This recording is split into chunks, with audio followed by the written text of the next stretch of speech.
Lewis Hamilton voiced a controversial opinion last season, but the FIA have other ideas. The FIA is reportedly set to test an active cooling system over the coming races to avoid similar cockpit conditions to those experienced at the 2023 Qatar Grand Prix. The news will come as a frustration to Lewis Hamilton, who expressed the controversial opinion that F1 should be an extreme sport that operates in extreme conditions.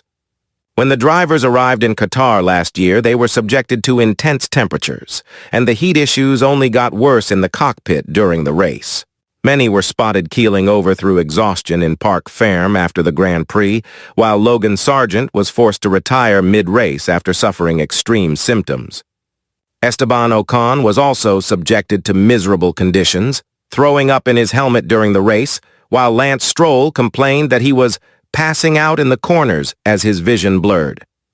With issues experienced by a large cohort of drivers, it was clear that action was needed, but Hamilton disagreed. "I'm going to be controversial as always," Hamilton said after the 2023 race in Qatar. "Obviously, I didn't do the race, so didn't get to feel the pain that the drivers felt. But I have obviously been here a long time. Malaysia was much hotter than that race, and I know what it's like to lose 4 or more kilos in the race and barely being able to stand afterwards.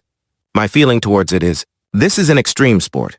You don't have marathon runners who are passing out after the marathon, saying you have got to make it shorter. This is an extreme sport, and we are paid very highly for what we do, and from my perspective, when I've not been feeling great at the end of the race, I've just got to train harder, and that's how it's been for me.